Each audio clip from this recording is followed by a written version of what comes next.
Lanjut Bro Ebes. Ayo. Nah, sekarang siapa yang mau baca duluan? Nah, giliran siapa nih? Sweet aja kita sweet. Oke deh kalau begitu. Yang kalah yang baca ya. Oke, siapa takut? Cheat. Wah. Ya. Mami kalah, mami yang baca. Oke deh. Saya nyimak. Oke, tapi sebelum itu kita minum dulu Oke. ya. Oke, minum dulu. Vitamin C ya, menguatkan imun. Iya. Karena nutrisi itu penting ya di masa pandemi ini. Ya. Kita lanjut ke bab 8, semakin asik ya, semakin semangat. Iya. Ya, judulnya New Normal, New Habit. Ya. Kalau saya ditanya enak mana mengisi training secara tatap muka dengan pertemuan fisik atau secara daring, sudah pasti saya jawab enak secara tatap muka. Tapi karena sekarang eranya sudah berubah akibat pandemi COVID-19, maka kita pun harus berubah. Ini yang disebut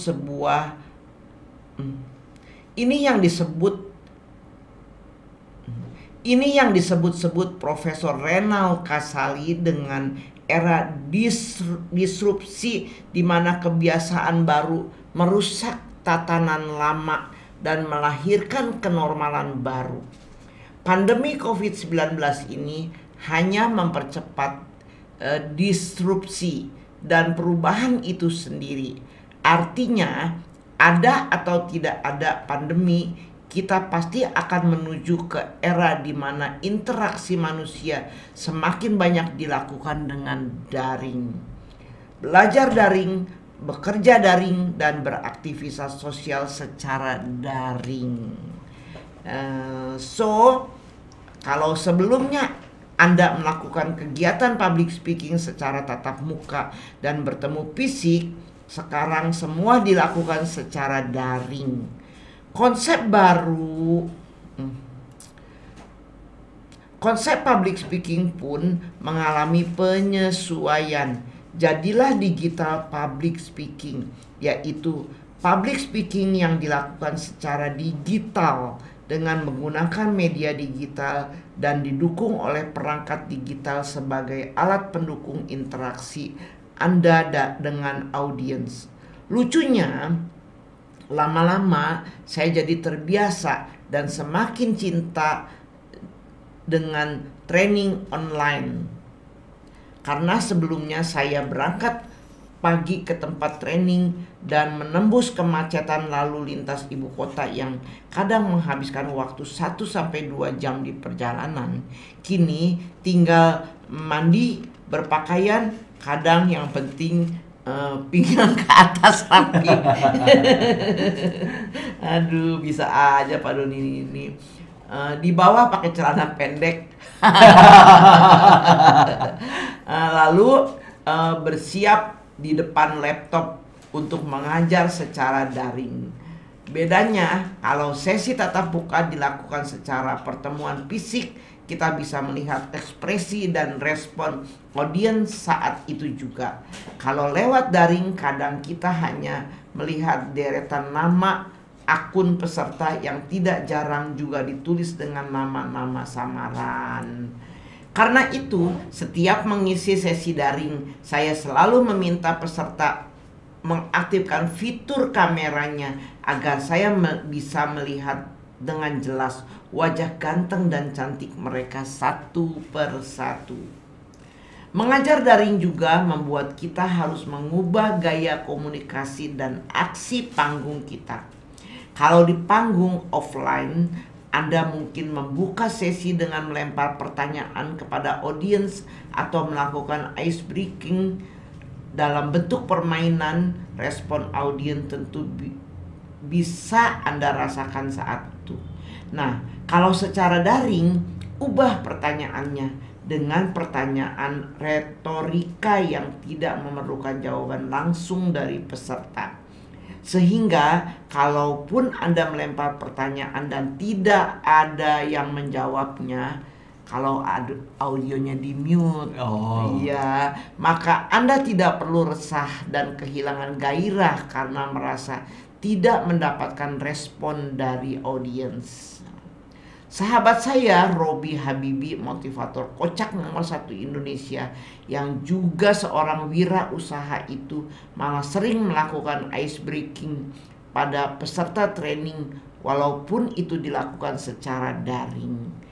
Ia bahkan kerap melempar pertanyaan kepada peserta webinar yang menggunakan aplikasi Zoom dan meminta peserta menjawabnya lewat fitur chat sehingga bisa dilihat oleh seluruh peserta.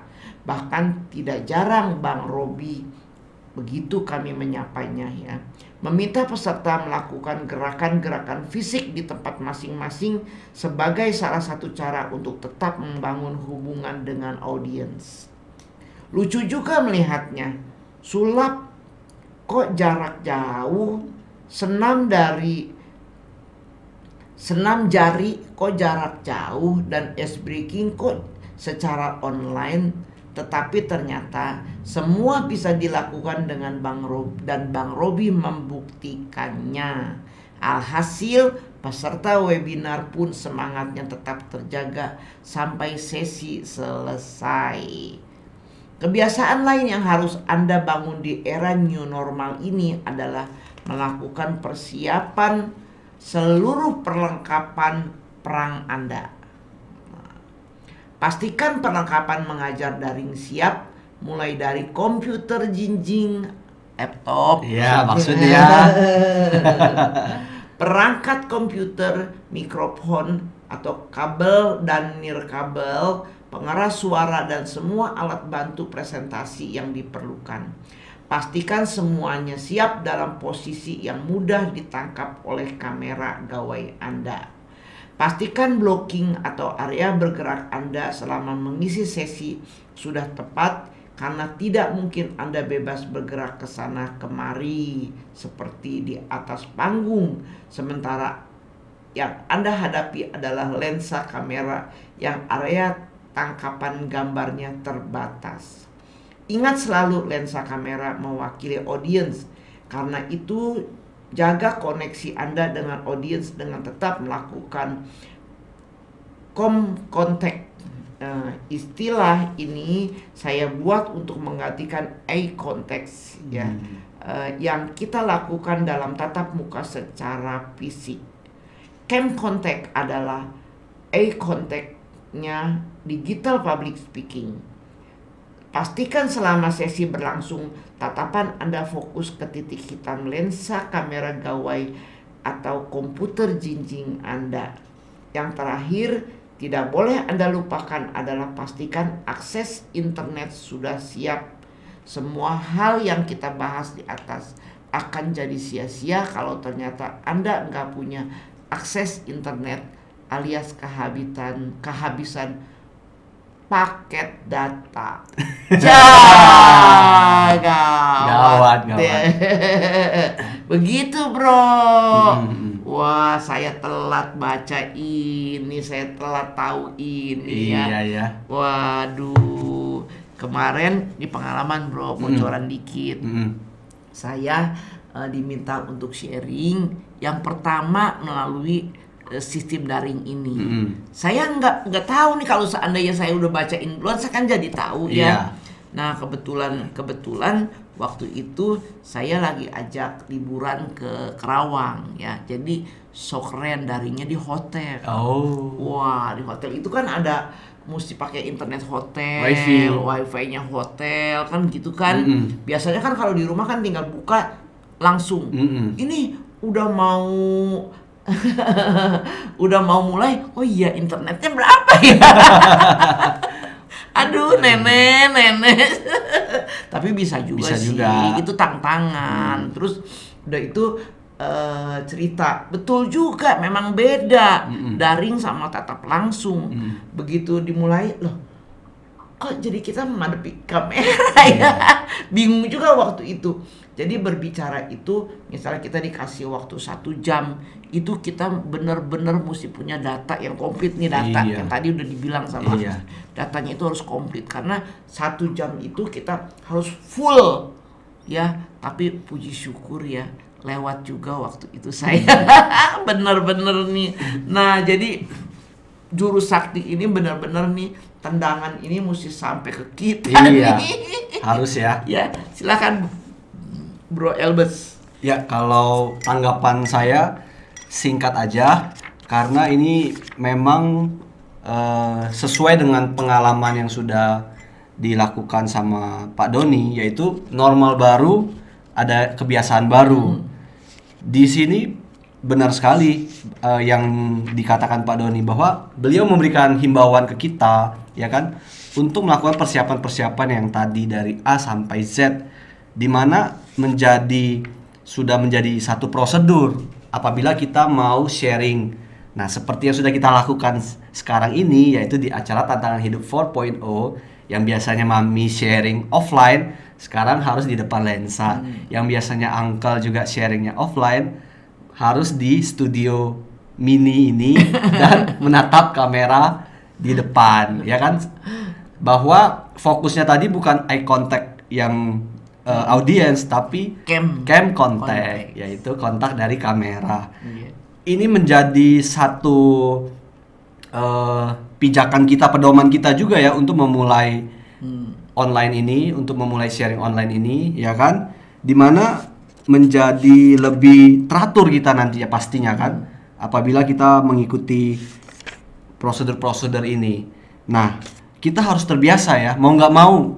Apalagi Mami yang dari zaman kolonial harus mengikuti perkembangan zaman yang sekarang. Iya. Kalau kita yang misalnya millennials, ya kan, kita mungkin sudah cukup lumayan mengetahui dan memahami. Tinggal kita benar-benar harus menambah jam terbang aja, ya kan. Nah, oleh karena itu sangat-sangat mencerahkan juga ya. New normal, new habits, mau nggak mau harus kita ikutin. Iya, siapa takut? Siapa dan takut? Tetap semangat.